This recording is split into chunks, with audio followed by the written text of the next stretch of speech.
देखो paper visible है सबको? तो यहाँ पे ना एक दो क्वेश्चन है जो मेरे को ना जो ध्यान थे कि मैंने करवाए नहीं थे, तो मैंने बोला कि पहले वो करवाई दूं अच्छे से। बोला कि देखो पहला आंसर सबने सही लिखा था कि इसका जो डाइलेक्ट्रिक कांस्टेंट है वो हो जाएगा 10 एयर, क्योंकि वो आ, देख सकते हैं कि कैपेसिटेंस कितने टाइम्स बढ़ गया, 50 टाइम्स, तो मतलब सी डैश हो जाता है, सी डैश हो जाएगा के सी।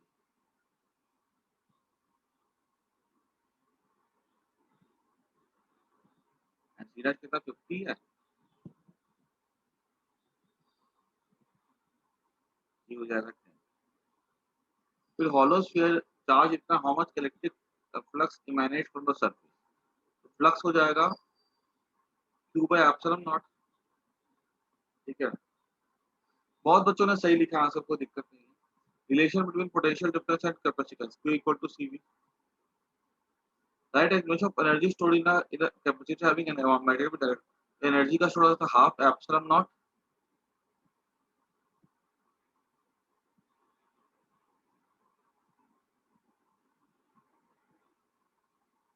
पर unit volume, per unit volume का half a epsilon naught e का स्क्वायर। ठीक है, मैंने पता देखा था कि एनर्जी का होता है formula half epsilon naught e square पर यूनिट वॉल्यूम के लिए, यहाँ हो जाएगा हाफ के एप्सिलॉन नॉट ई स्क्वायर, क्योंकि यहाँ पे डायरेक्ट्रिक कांस्टेंट क्या के है। और देखो एक चीज याद रखना कि कुछ बच्चों ने क्या किया था,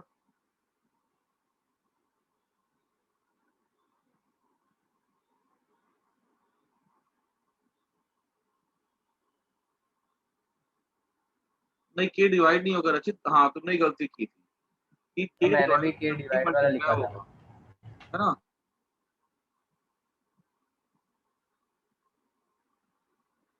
करके देख लो एक बार। और के जो होता है ना, याद रखना हमेशा के जो होता है एप्सिलॉन नॉट के साथ आता है वो, ऐसा।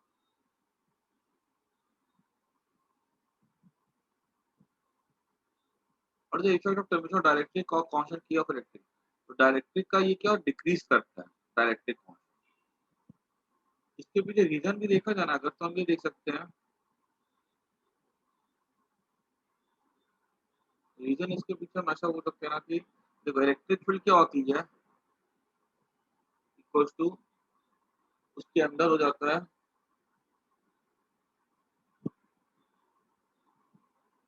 ई naught minus E dash by K. ठीक है, उसके अंदर के डायरेक्ट्रिक के अंदर ये इलेक्ट्रिक फील्ड इतना होता है, सबको पता है। अब देखो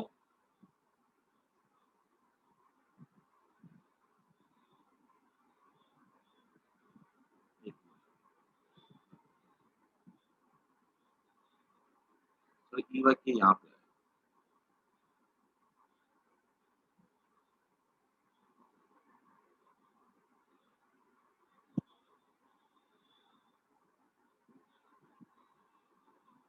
ये ऐसा लिखा हो,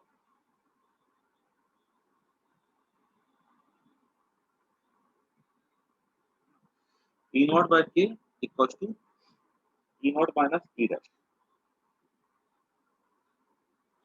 अब अगर ध्यान से देखा जाए तो this is the expression for the electric field. ठीक है, in the dielectric E naught minus E dash. ठीक है, और ये ई डैश क्या हो गया, वो इलेक्ट्रिक फील्ड हो गया जो डायलेक्ट्रिक पैदा करता है ना। ये बात सबको समझ में आ रही है, ये वो इलेक्ट्रिक फील्ड हो गया जो डायलेक्ट्रिक पैदा करता है। ये ऐसे प्लेट होगी, यहाँ पे इलेक्ट्रिक फील्ड कितना हमने अप्लाई किया ई नॉट, अंदर में कितना हो जाएगा, ये पैदा करेगा ई, और ई नॉट बाई के क्या हो जाएगा, ई नॉट माइनस। अब समझो इस चीज को, जब हमने टेम्परेचर को बढ़ा दिया तो इसमें क्या जो डाइपोल जो होते हैं वो रैंडमली अरेंज कर जाएंगे, है ना, तो अंदर इलेक्ट्रिक फील्ड तो कम होगा, ऑब्वियस ही बात है। अगर टेम्परेचर बढ़ा देंगे तो अंदर में इलेक्ट्रिक फील्ड कैसा कैसा हो जाएगा, वो कम हो जाएगा, बिकॉज डाइपोल सब इधर उधर मूव कर लेंगे, रैंडम वो और रैंडम हो जाएंगे। आ रही बात समझ में। ई कम हो जाएगा यहाँ पे। अगर ई यहाँ पे कम हो जाएगा, ठीक है, तो हम क्या बोल सकते हैं कि ये वाली वैल्यू क्या हो जाएगी, ये पूरी की पूरी वैल्यू क्या होगी, बढ़ जाएगी।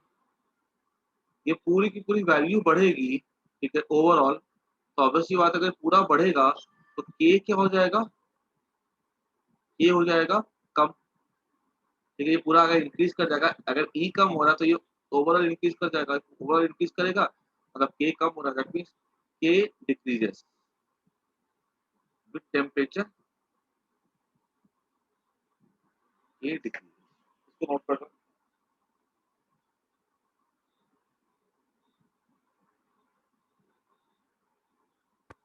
आया कि नहीं आया सबको समझ में?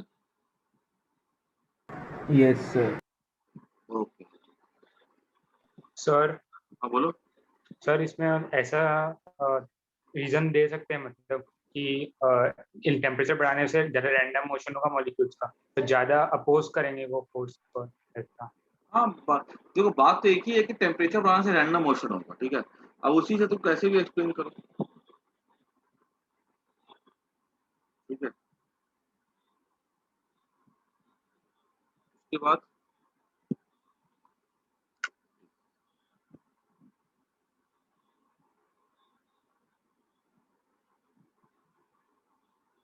अभी देखो, charge Q is given to 3 capacitors connected in parallel, determine the charge on each capacitor. ये क्वेश्चन पता है, मैंने पेपर चेक किया है तो सब मेरे को रैंडमली बहुत शायद किसी ने सही नहीं किया, ठीक है। देखो, तुम लोग को मैं मार्क्स भेज दूंगा दोनों टेस्ट के। मार्क्स पे तुम लोग के +- 2 ऊपर नीचे हो सकते हो, बिकॉज पेपर क्या मेरे पास पेपर एक्चुअली पीडीएफ पे पेपर चेक करना आंख में इतना दर्द होता है ना। और पेपर फिजिकल पेपर होता है ना, तो वहाँ पे टिक करके मैं कोऑर्डिनेट कर लेता हूँ, बड़ा आसानी होता है, पेपर टिक मारो तो मार्क्स काउंट कर लो। लेकिन ऐसे पेपर को क्या कहते हैं, वेरीफाई करना मार्क्स को ना थोड़ा डिफिकल्ट हो जाता है, क्योंकि लिंक कितनी बार तो पता है कितने बच्चों ने पेपर लिखा है, एक पेपर पीडीएफ में ऐसे भेजा है, ठीक है, ऐसे लिखा हुआ है, एक पेपर ऐसे लिखा हुआ है, ठीक है। या मैं मोबाइल को टेढ़ा करूँ सीधा करूँ, कैसे इसको पढ़ूँ मैं? और हैंडराइटिंग भी कोई कोई बच्चे की इतनी गंदी है ना, वो समझ ही नहीं आता मेरे को। तो इसलिए क्या कहते हैं, अपना जो तुम लोग जो पीडीएफ जो पेपर तुम लोगों ने जो आंसर शीट लिखी, मैंने बोला भी था कि आंसर शीट ले करके बैठना, ताकि तुमको आइडिया मिल सके तुमने क्या लिखा है क्या नहीं लिखा है। और मैंने भी पेपर चेक कर लिया, तो मेरे को ये पूरा पता है भाई कि परफॉर्मेंस कैसा है। मार्क्स भले वो एग्जैक्ट ना हो, क्योंकि मैंने मार्क्स दिए हैं, भले हो सकता है 15 का हो सकता है वो 13 हो जाए, या हो सकता है 15 का वो 17 हो जाए, 2 मार्क आगे पीछे हो सकता है, ठीक है। लेकिन हाँ, ये मेरे को आइडिया आ गया था कि किस बच्चे ने कितनी तैयारी की है। अभी देखो, a charge of Q is given to 3 capacitors connected in parallel, determine the charge on each। तो 3 कैपेसिटर अगर है इस तरह से,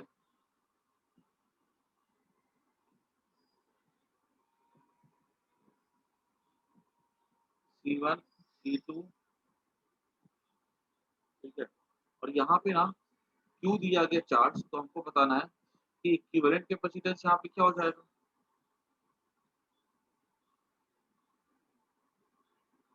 ठीक है। तो चार्ज क्या हो जाएगा यहाँ पे, total charge, total potential difference क्या हो जाएगा यहाँ पे, Q बाय, मतलब चार्ज दिया जा रहा है Q, ठीक है। तो पोटेंशियल डिफरेंस क्या हो जाएगा, charge by total capacitance, C1 plus C2 2 equal to C, ठीक है। ये पोटेंशियल डिफरेंस होगा, ये तीनों के अक्रॉस सेम होगा। तो एक के अक्रॉस चार्ज क्या हो जाएगा, Q1 क्या हो जाएगा, Q1 हो जाएगा C1 भी,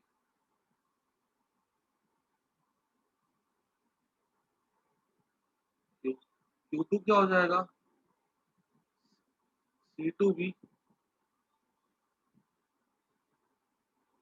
ठीक है। ऐसे करके हम निकाल सकते हैं। आया सबको समझ में? Yes sir. बाकी लोगों सबको आ रहा ना, कोई दिक्कत है किसी को, उसको नोट कर दो। ये वाला सॉल्यूशन सबको नोट करेगा, ये किसी का सही नहीं था। फिर एक का हो तो हो, ठीक है, एक बच्चे का था शायद से, मुझे ध्यान नहीं है, लेकिन मैक्सिमम का गलत था ये वाला।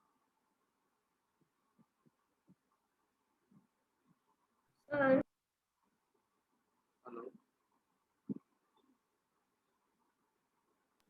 सर हाँ बोलो। सर इसमें हम तीनों कैपेसिटर्स को आइडेंटिकल ले सकते हैं? नहीं, लिखा हुआ है ना C1 C2 C3, कैसे ले लेंगे?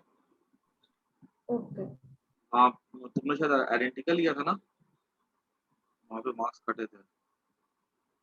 हाँ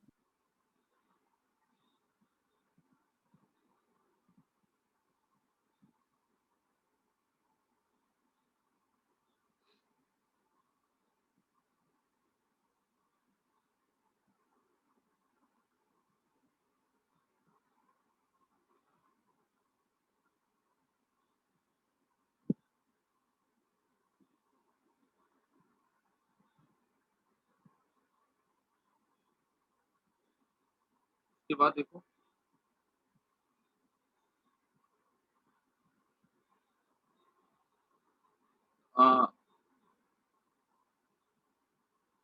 हेलो, हाँ,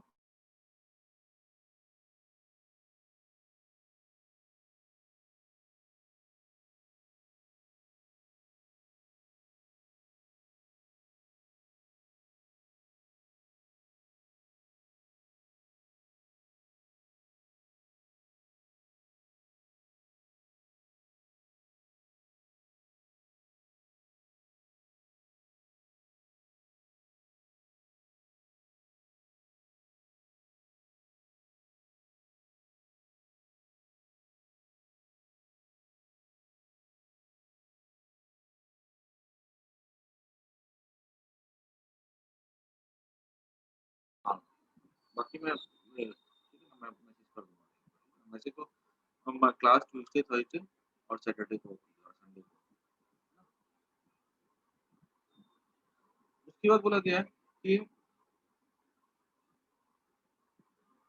you are given an air filled capacitor C1, space between the plate is now filled with directly the K2 as shown in find the capacitance of the capacitor if the distance between is D। ठीक है, तो ये वाला भी काफी बच्चों ने सही किया है, इसमें ज्यादा तो दिक्कत नहीं आई थी बच्चों को। सर हाँ, एक मिनट बोलो। वो 7th वाला ग्राफ। हाँ, 7th वाला बताओ ना। एक 7th वाला भी पता है क्वेश्चन अच्छा था, लेकिन काफी बच्चों ने सही किया है। क्वेश्चन क्या है कि show the variation of Q versus potential difference for two capacitors. The two capacitors same plate separation, but the plate area C2 is double that of C1। ठीक है, C2 का डबल है C1 से। ठीक है, तो हम ये बोल सकते हैं कि अगर C1 का C है बट C2 का क्या हो जाएगा, एरिया डबल, तो 2C हो जाएगा। Which of the line represents C1 and C2 by. तो देखो ए का जो कैपेसिटेंस है ना, ए का हो जाएगा Q बाय V और बी का भी हो जाएगा Q बाय V।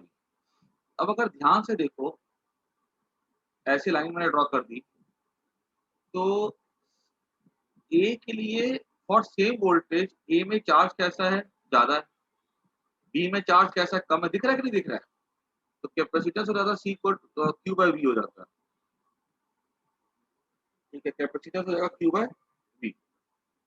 अब ए के लिए अगर चार्ज ज्यादा है तो हम क्या बोलेंगे कि ए के लिए कैपेसिटेंस कैसा होगा, ज्यादा होगा, और बी के लिए कैपेसिटेंस कैसा हो जाएगा, कम हो जाएगा। अगर ए के लिए कैपेसिटेंस ज्यादा है, मतलब ये ए किसके लिए हो गया, C2 के लिए हो गया ना, क्योंकि देखो डबल है, और बी किसके लिए हो जाएगा, C1 के लिए हो जाएगा। आया कि नहीं आया? यस। क्लियर हुआ सबको? ये नोट कर लो, बहुत बच्चों ने इसका सही आंसर लिखा है। और देखो ऐसे टिपिकल क्वेश्चंस हमारे 2 मार्क में एग्जाम में आते हैं, ठीक है, जहाँ पे हमारी लॉजिक बेस्ड होते हैं। देखो तुम्हारे, मैं अभी से बता देता हूँ कि ये सोच करके जाओ कि खाली हमने डेरिवेशन कर लिया है तो खाली वैसे क्वेश्चन नहीं आते हमारे, ऐसे थोड़े टेढ़े क्वेश्चन भी आते हैं जहाँ पे हमको बुद्धि यूज करनी पड़ेगी। ठीक है, आगे आते नीचे में, you are given an air field capacitor C1, the space between is now filled with the slab of K1 and K2। यहाँ पे K1 और K2 का वर्ड दिया गया। Find the capacitance of the capacitor C2 if the area of the plate is A and distance between the plate is D। तो C1 क्या हो जाएगा हमारा, epsilon naught A by D हो जाएगा। और अगर हम इसकी बात करें तो ये दोनों प्लेट किसमें हो गए, सीरीज में हो गए। तो सीरीज में अगर हम बात करें तो फिर ना इसके बाद फिर मिटा मिटा देता हूँ, इसका काम हो गया। तो सीरीज में अगर बात हो जाए, ये वाला किया हमने पहले किया हुआ भी है ना कि C1 C2 और C1 प्लस C2 हो जाएगा, इसका सी मान लेता हूँ, इसका हो जाएगा सीरीज में हो जाएगा सी equivalent in series C1 C2, C1 कितना उसका हो जाएगा epsilon naught A by D by 2 ऊपर चला जाएगा K1 C1 C2 एक K2 bye D bye C1 plus C2,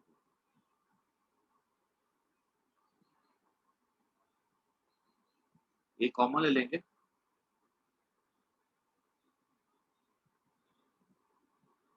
ठीक है। अभी जरा से इसको epsilon naught A by D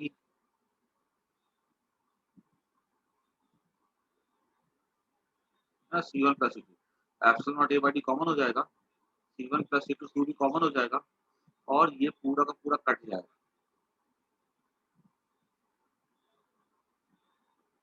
ये 2 भी कट जाएगा, क्या बचेगा 2K1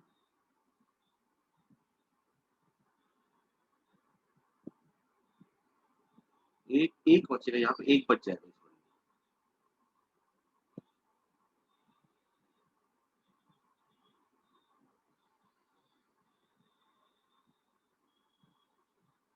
हाँ एक बच जाएगा, ठीक है। तो एक बच जाएगा अगर ये, तो 2 epsilon naught A by D 2K1 K2 by K1 plus K2 और एक बच जाएगा तो epsilon naught A by D तो C हो जाएगा वो, दिस इज ऑल।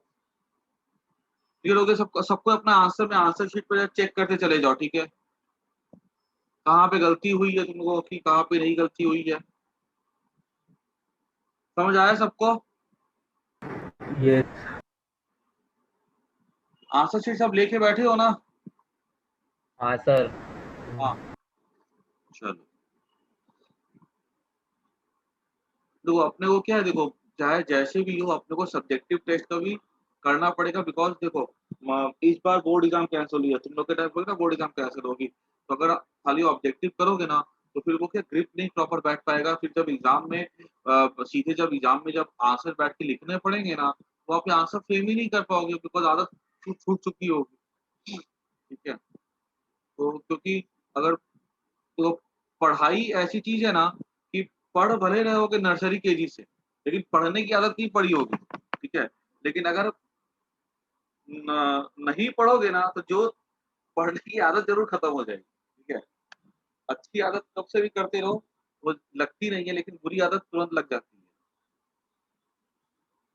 उसके बाद देखो आ गया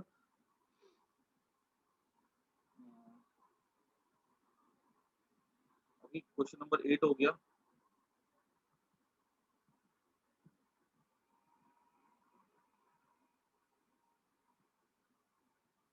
क्वेश्चन नंबर 9।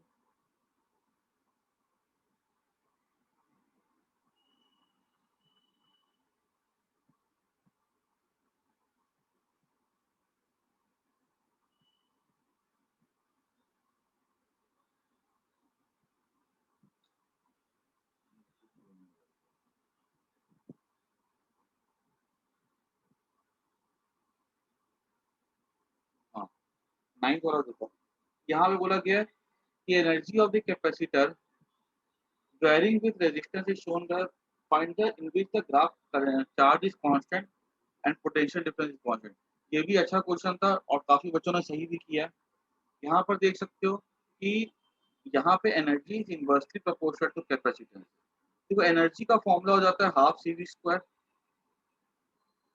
एनर्जी का फॉर्मूला हो जाता है क्यू स्क्वायर बाय 2c हो जाता है, और एनर्जी का फॉर्मूला हो जाता है हाफ क्यू वी हो जाता है।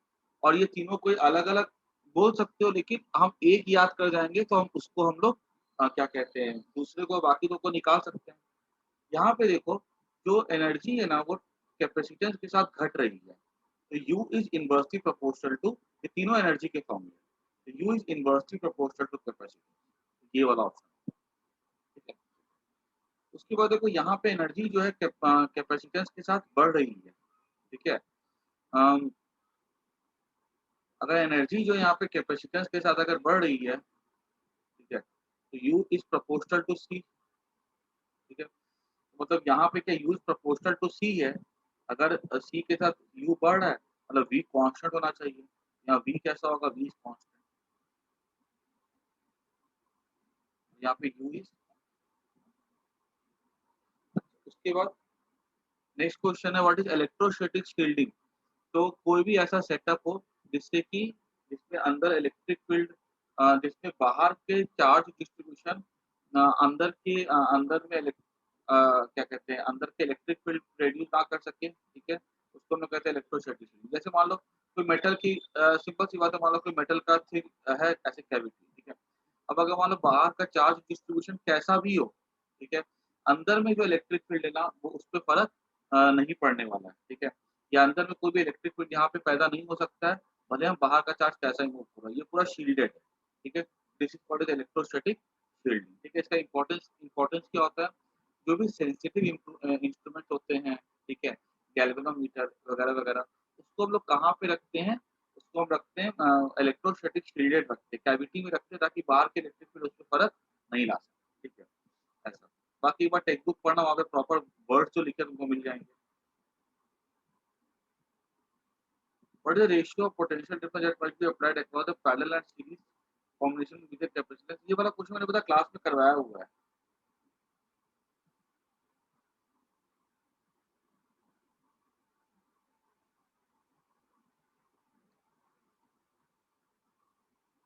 ठीक है। Ratio of potential difference that must be applied across series and parallel combination of capacitors with the capacitors in the ratio so that the energy stored in the two cases which becomes same। तो इसमें क्या करो कि अगर मान लो ऐसे, पहले तो क्या करो सीरीज का ले लो, ऐसे पैरेलल में C और 2C, ठीक है, और एक ले लो सीरीज में, ठीक है। इसमें हमने क्या वोल्टेज अप्लाई करना है V1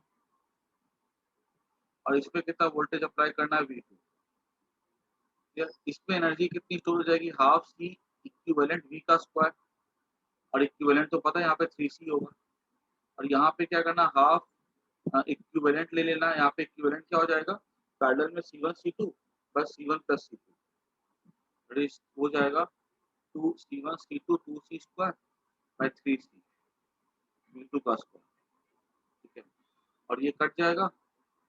तो अब यहाँ पे इसका, अब ये वाला चीज हमको यहाँ पे क्या है, हमको पुट करना हाफ इंटू 3C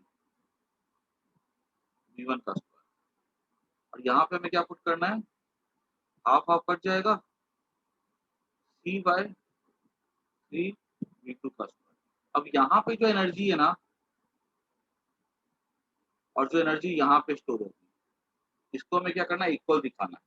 इक्वल दिखाएंगे तो हम उसको वहाँ पे रेशियो को निकाल सकते हैं, उसे √2:3 करके आएगा, ठीक है। तो ये वाला भी हो गया। Derive expression for equivalent capacitance in series, ये खुद से कर जाना, ठीक है, कि अगर सीरीज होता है तो Q equal to Q1 plus Q2 plus Q3 होता है, उसको रख दो। और अगर क्या कहते हैं पैरेलल अगर होता है तो हमको पता है कि वो वहाँ पे V equal to V1 plus V2 plus V3 होता है। एक मिनट,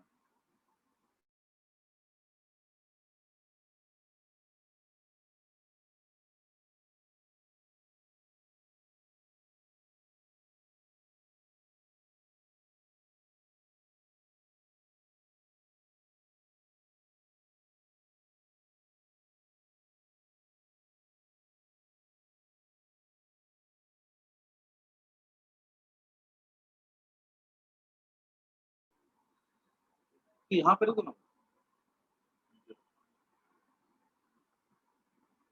अभी देखो आगे,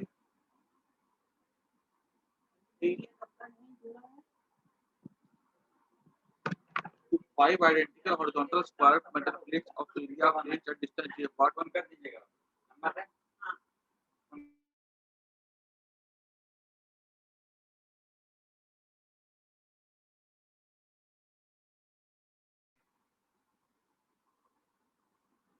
are placed at distance d apart in the air and connected to terminals a and b as shown. हाँ 3/√2 ही है, ठीक है। और ये मैंने पहले भी क्लास में करवाया था और कुछ बच्चों ने किया भी था सही से। 5 identical plates are there, ठीक है। Find the effective capacitance between the two terminals. ये वाला क्वेश्चन मैंने पता डिस्कस नहीं किया था, इसको मैं बता देता हूँ अभी। ये मैं ऊपर का इरेज कर देता हूँ पहले।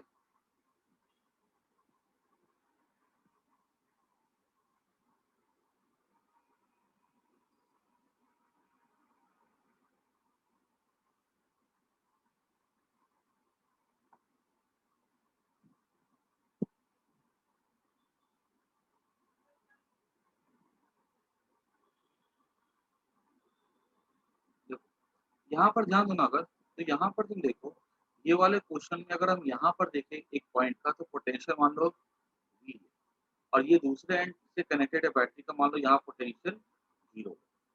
यहाँ पे ध्यान से देखो ना, तो ये वाली प्लेट का पोटेंशियल भी क्या होगा, V होगा, और ये वाली प्लेट का पोटेंशियल भी क्या होगा, 0 होगा। क्योंकि देख सकते हो ये पोटेंशियल V, तो ये इसका दोनों का पोटेंशियल V होगा, बिकॉज दोनों V से कनेक्टेड है, और इसका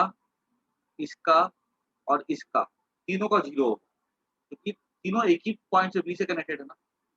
तो हम क्या बोलेंगे कि ये वाला जो सेटअप है, यहाँ पे मान लो चार्ज आएगा प्लस, ऊपर में तो नीचे भी प्लस होगा, यहाँ माइनस होगा तो यहाँ भी माइनस होगा, यहाँ पर प्लस होगा तो यहाँ भी माइनस होगा, क्योंकि ये एक दूसरे से कनेक्टेड है। चार्ज डिस्ट्रीब्यूशन समझ में आया कि नहीं आया? सर वापस बताओ। देखो मैं फिर से बता रहा हूँ, यहाँ पे पहले देखो चार्ज डिस्ट्रीब्यूशन देखो, चार्ज डिस्ट्रीब्यूशन कैसा होगा। यहाँ पे ये प्लस हो, ठीक है, प्लस है अगर, तो मैं यहाँ बोल सकता हूँ कि यहाँ पे अगर प्लस है, यहाँ भी प्लस होगा, यहाँ भी प्लस होगा, एक ही प्लेट पे देखो, यहाँ भी प्लस। लेकिन ये वाली प्लेट पे क्या होगा, यहाँ पे क्या होगा, माइनस होगा, नीचे वाली प्लेट पे, ठीक है, यहाँ पे माइनस होगा, यहाँ पे माइनस होगा, ये माइनस, यहाँ पे भी माइनस। इतना सबको समझ में आया कि नहीं आया? सर बट बी भी तो प्लस हो सकता है और ए भी माइनस हो सकता है ना। कहाँ पे? सर ए और बी का चार्ज कॉन्फ़िगरेशन अलग भी तो हो सकता है। नहीं, ए और नहीं, अपने जब ये ऐसा टर्मिनल्स दिखाए जाते हैं ना, ए और बी का मतलब ये होता है कि ए को हमने कनेक्ट कर दिया बैटरी के पॉजिटिव के साथ और बी को हमने कनेक्ट कर दिया बैटरी के नेगेटिव के साथ। ऐसा जब रेजिस्टर दिखाते हैं हम लोग ऐसे करके, तो हम क्या मान के चलते हैं कि इसके एक एंड पे बैटरी का पॉजिटिव है, दूसरे एंड पे बैटरी का नेगेटिव है। बोलते कि नहीं बोलते? हाँ सर। बस वही चीज है यहाँ पे। हम यहाँ पे ए में ऐसा कनेक्ट करते हैं, इसको ला करके, इसको ऐसे लाके कनेक्ट किया जाता है कि ये सेल का प्लस हो जाएगा, ये सेल का माइनस हो जाएगा। माइनस होगा तो ऑब्वियस सी बात है, यहाँ पे इस प्लेट के ऊपर नीचे, इस प्लेट के ऊपर, ठीक है, माइनस चार्ज होगा, और यहाँ पे पॉजिटिव है तो इसके ऊपर नीचे, इस प्लेट के ऊपर नीचे नेगेटिव चार्ज होगा। आई बात समझ में? हाँ सर। अब समझो यहाँ पे कितने कैपेसिटर बन रहे, काउंट करो। एक कैपेसिटर, दो कैपेसिटर प्लस माइनस, तीन कैपेसिटर और चार कैपेसिटर बन रहे। चार कैपेसिटर देखो तो। हाँ सर। ये हमारे स्कूल एग्जाम में आने वाला बहुत इंपॉर्टेंट क्वेश्चन है ये वाला, ठीक है। अब देखो, एक तरह से समझो यही कारण था, मैंने पेपर में डिस्कस किया है कि ये वाला क्वेश्चन क्या छूट गया था, तो स्कूल में नहीं छूटे, इसलिए मैंने अभी ले लिया, ठीक है। तो अब यहाँ पर देखो कि अगर हम चारों सेट ऑफ कैपेसिटर को देखें तो हर एक के क्रॉस पोटेंशियल डिफरेंस तो सेम ही होगा। अगर हम वन के क्रॉस देखें तो लोअर प्लेट अपर प्लेट पे डिफरेंस है वी का। अगर हम सेकंड देखें तो अपर और लोअर में डिफरेंस है वी का। अगर हमने थर्ड सेट देखा तो लोअर और अपर का डिफरेंस होगा वी का। अगर हमने फोर्थ सेट देखा तो अपर और लोअर का डिफरेंस हो जाएगा वी का। मतलब चार प्लेट है और चारों के अक्रॉस जो पोटेंशियल डिफरेंस है वो सेम है। और अगर जब भी ऐसा होता है कि अगर हमने चारों के अक्रॉस पोटेंशियल डिफरेंस सेम है, मतलब वो किस में हो जाते हैं, दे बिकम इन पैरेलल। आई बात समझ में? और अगर ये पैरेलल में हो गए तो एक का कैपेसिटेंस होगा epsilon naught A by D, 4 का क्या हो जाएगा equivalent capacitance 4 epsilon naught A. आया कि नहीं आया समझ, बोलो हाँ या ना? Yes sir. सबको आ गया? इसको नोट कर दो सबको ही और लिख देना वहाँ पे वेरी इंपॉर्टेंट क्वेश्चन।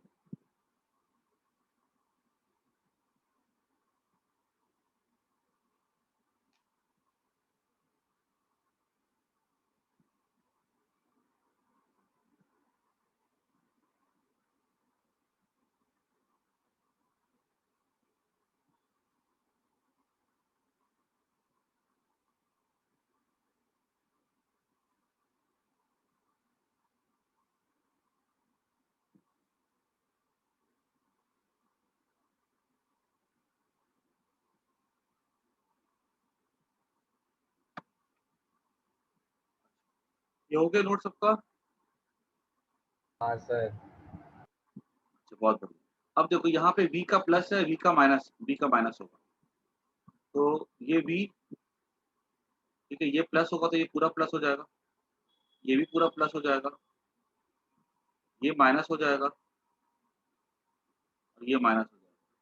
अब समझो कि अगर मैं ये चीज देखूँ ना, अगर तो यहाँ पे आमने सामने चार्ज कैसा है, प्लस प्लस है, ये कैपेसिटर में काउंट नहीं होगा। यहाँ दो ही कैपेसिटर, एक ऊपर और एक नीचे, ठीक है, तो एक कैपेसिटर दूसरा कैपेसिटर बस, और दोनों के क्रॉस पोटेंशियल डिफरेंस सेम होगा, ठीक है, v माइनस जीरो भी और इसका भी v माइनस जीरो भी। तो अगर पोटेंशियल डिफरेंस सेम होगा तो हम क्या बोल सकते हैं कि उनका इक्विवेलेंट कैपेसिटेंस क्या हो जाएगा, epsilon naught A by D, 2 epsilon naught A by D.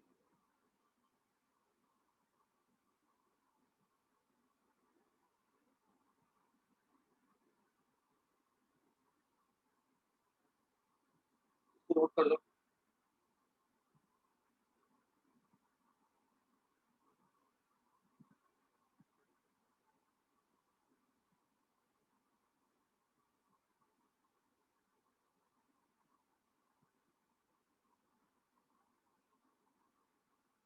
ठीक है, आगे बढ़ते हैं।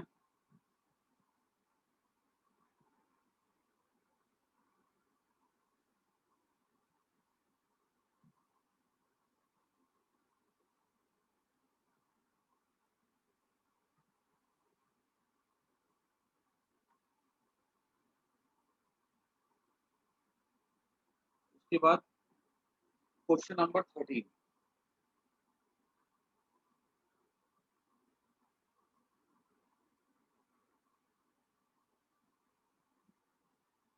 two air filled capacitors C1 and C2 are connected in series to battery. Find across which capacitor potential difference is highest. ठीक है, तो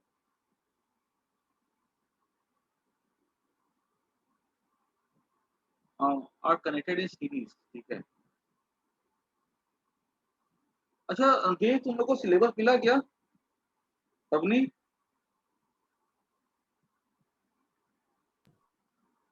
yes sir. कितना आ रहा है?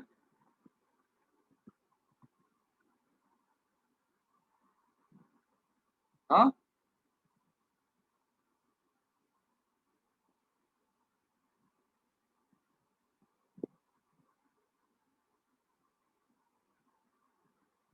across which capacitor is potential difference is highest। यहाँ मान low potential difference है V का हमने अप्लाई किया, ठीक है। अब ऑब्वियस सी बात है कि पोटेंशियल डिफरेंस कहाँ पे है, दोनों में चार्ज तो सेम होगा, तो Q equal to C V हो जाएगा। तो दोनों में चार्ज अगर सेम है तो जिसका कैपेसिटेंस ज्यादा होगा उसमें पोटेंशियल कम होगा ना, देख सकते हो। ठीक है, तो हमने अगर वोल्टेज V अप्लाई किया है तो पोटेंशियल कैसे निकलेगा, देखो V1 यहाँ मान लो पोटेंशियल, ठीक है, इसमें मान लो V1 है तो V1 क्या हो जाएगा, Q बाय सी, और V2 के यहाँ पे क्या हो जाएगा, Q बाय, दोनों में चार्ज सेम होगा, Q बाय 2C, एक दूसरे में हो जाएगा। ठीक है,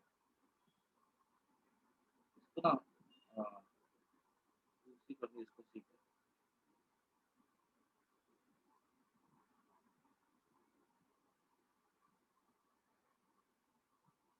V2 हो जाएगा Q/2C, ठीक है, V1 Q/2।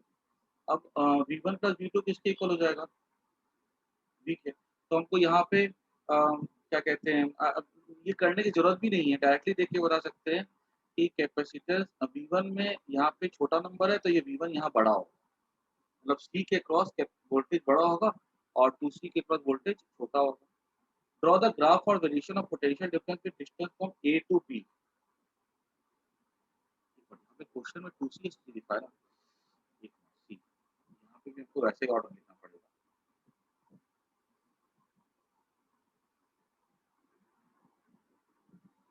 C और C, ठीक है, तो यहाँ पे Q/2C या Q/C, Q/2C अगर होगा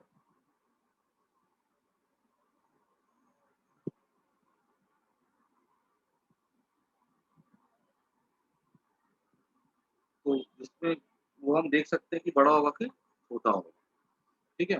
उसके बाद देखो, draw the graph for direction of potential difference with distance of A to B।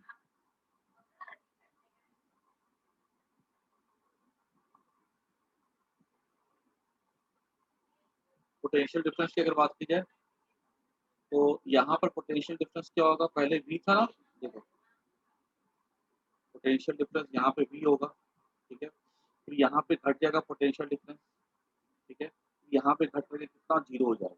देखो पोटेंशियल डिफरेंस पहले कैसे चेंज करेगा,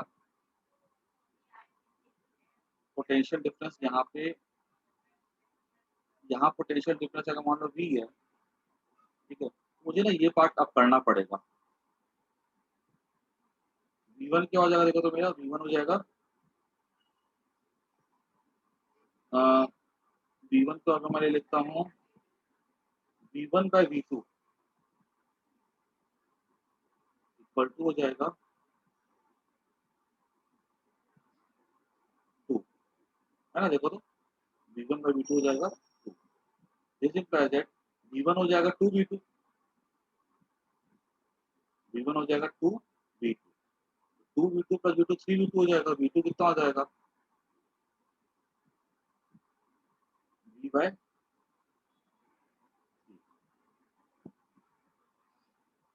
सही करो ना, Q हो जाएगा C V1 को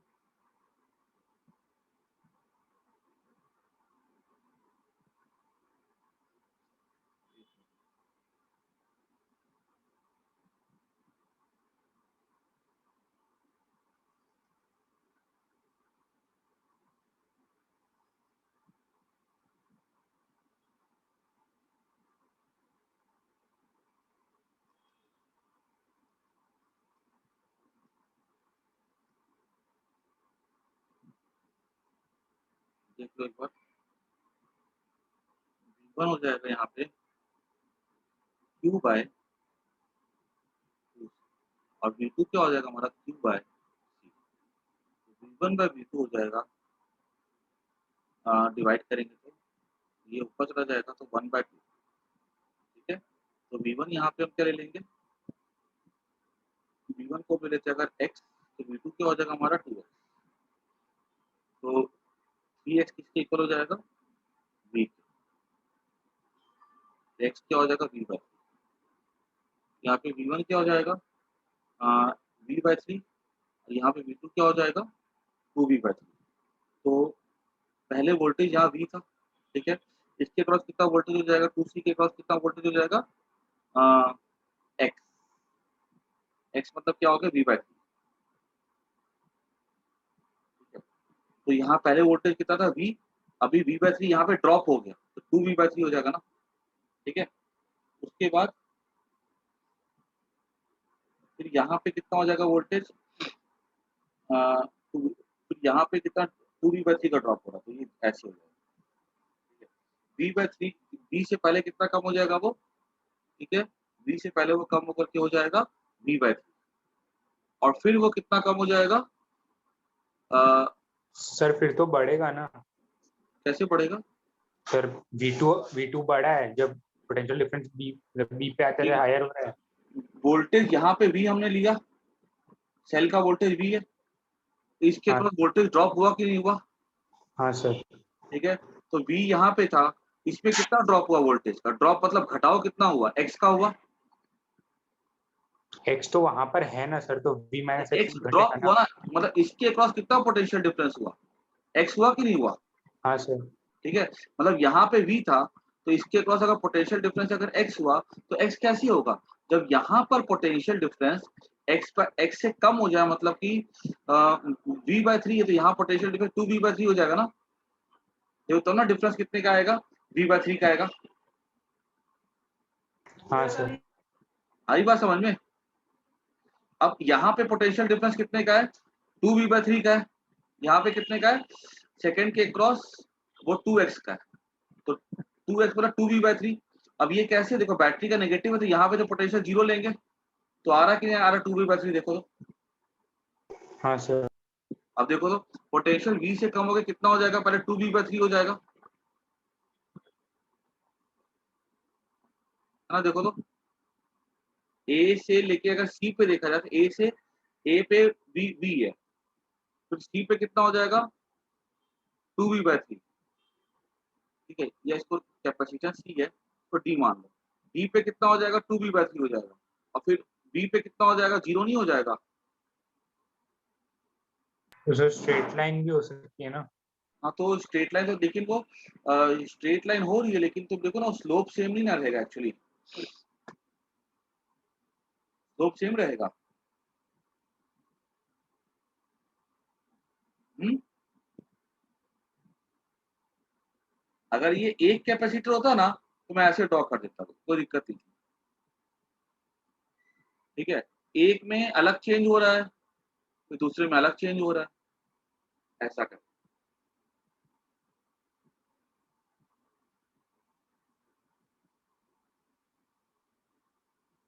बात समझ में आई कि नहीं आई? हाँ सर। yes, ठीक है, ये थोड़ा टेढ़ा क्वेश्चन है, एग्जाम में अगर आएगा भी ना, तो ये 4 या 5 मार्क का आएगा। और बताओ, ऐसे क्वेश्चंस आते हैं। आईएससी बोर्ड में शायद से कभी कम आते हैं, लेकिन सीबीएसई बोर्ड में वो लोग पूछते हैं, गारंटीड ऐसे क्वेश्चन पूछते हैं।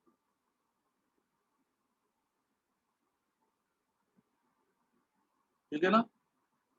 अच्छा, if dielectric constant 2 is completely in air with second capacitor. ठीक है, यहाँ पे सेकंड कैपेसिटर में एयर भर दिया, तो what will be the final charge on off ratio of charge potential. अब अगर हमने अगर भर दिया किसको? सेकंड को, तो इसका के से भर दिया, तो इसका कैपेसिटर भी तो 2C हो जाएगा ना। यस और नो? हाँ सर। है ना। तो फिर तो दोनों सेट में क्या होगा? चार्ज सेम हो जाएगा, वोल्टेज सेम हो जाएगा, सब कुछ सेम हो जाएगा, ऐसा। क्लियर? हाँ, सही था। समझ आ गई बात? सर वो ग्राफ में पहला वाला वो V1 का है, हाँ, पहला तो वाला सर तो V1 में तो फ्रॉम ए टू बी ना, ए से लेके बी तक की हम जाएंगे, तो आपको ग्राफ का वेरिएशन बताना, यहाँ से लेके यहाँ तक। हाँ, तो किसका बोल रहे V1 है? सर जो पहले जो स्लैंट लाइन बनाई है आपने, हाँ, 2 स्लैंट लाइन बनाई ना, तो पहली वाली 2C के लिए। 2C के लिए, हाँ, तो सर उसके लिए स्लोप तो 45 आ रहा है ना, तो ऐसे कैसे जाएगा? क्योंकि V1 अब x देखो है ना। स्लोप क्या आ रहा है, ये V है, डिफरेंस कितने का होगा यहाँ पे? यहाँ पे पोटेंशियल डिफरेंस है V/3 का, तो यहाँ तो 2V/3 होना चाहिए पोटेंशियल, तो ना डिफरेंस V का, यहाँ पे डिफरेंस कितने का आएगा? यहाँ डिफरेंस आएगा V/3 का आएगा। हाँ तो सर वो तो पीछे की तरफ, मतलब ऑब्ट्यूज एंगल कैसे बनेगा वो? फिर एक्यूट बनना चाहिए ना सर, छोटा एंगल है। स्लोप यहाँ पे कहाँ बात कर, मैं तो सीधे यहाँ से V कर देता हूँ, यहाँ पे 0.6 V। ठीक है, तो यहाँ पे भी खत्म हो गया आंसर। स्लोप कैसे बोल सकते हो? टेंजेंट मतलब स्लोप कैसे बोल सकते हो? सर हॉरिजॉन्टल से लेते हैं हम, मतलब एंटी क्लॉकवाइज लेते हैं ना एंगल को, तो तो स्लोप फिर नेगेटिव आएगा, लेकिन मेथड में कहाँ गलती है बताओ मेरे को। सर बट अगर स्लोप बहुत छोटा आ रहा है ना, तो सर ऑब्ट्यूज कैसे बनेगा वो पूछ रहा हूँ। स्लोप नेगेटिव होगा फिर उस केस में, अगर हम वोल्टेज वर्सेस डिस्टेंस का ग्राफ देखें तो। But sir y is equal to mx plus c का फॉर्म ही आ रहा है ना, तो उसमें तो पॉजिटिव ही लेते हैं सर m को।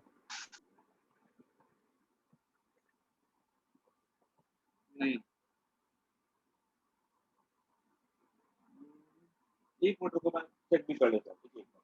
मुझे लगता है कि ये जो मैंने किया ना बिल्कुल सही है। एक तो नहीं,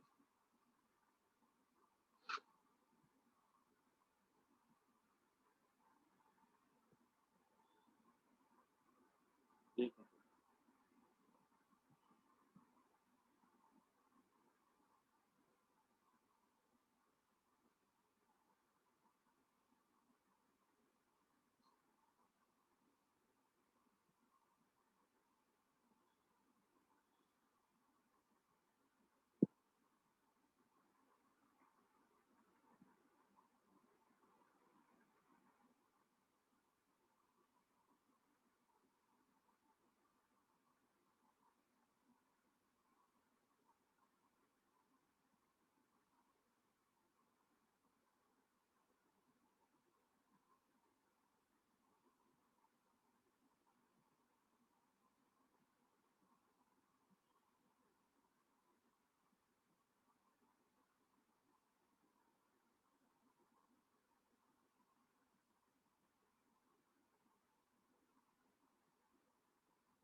एक पता यहाँ पे एक एरर हो सकता है, यहाँ से ये मैंने ऐसे ड्रॉ तो कर दिया, लेकिन बीच का मैंने बताया नहीं तुम लोग को ना।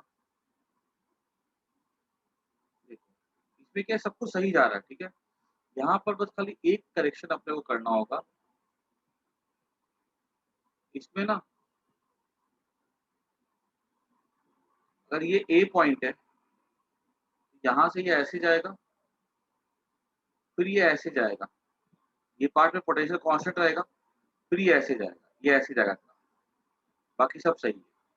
और नेगेटिव पॉजिटिव जो भी है वो सब चलेगा, कोई दिक्कत नहीं। आई बात समझ में? अब सर स्लोप तो अगर वोल्टेज वर्सेज ऐसा ग्राफ नेगेटिव आ रहा तो चलेगा, कोई दिक्कत नहीं है, उसपे कोई कहीं कहीं कोई प्रॉब्लम नहीं है। बात समझ में आई कि नहीं आई?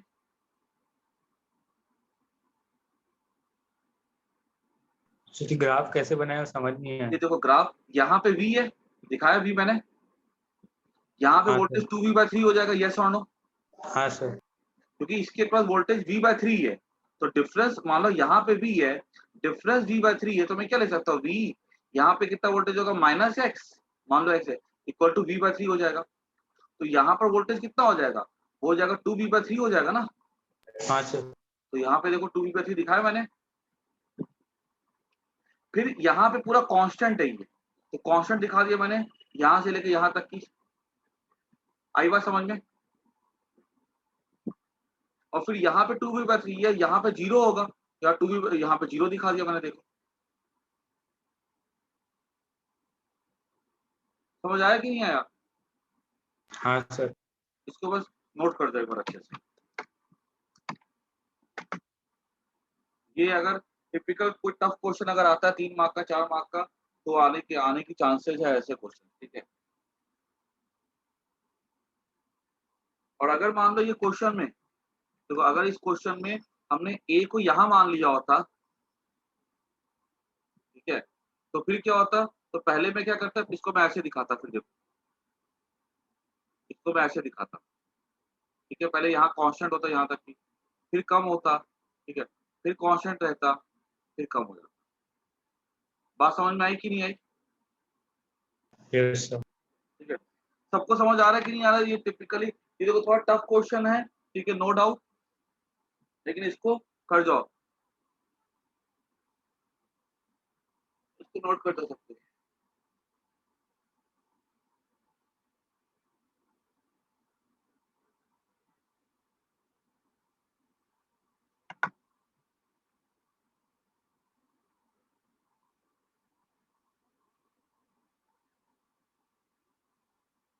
उसके बाद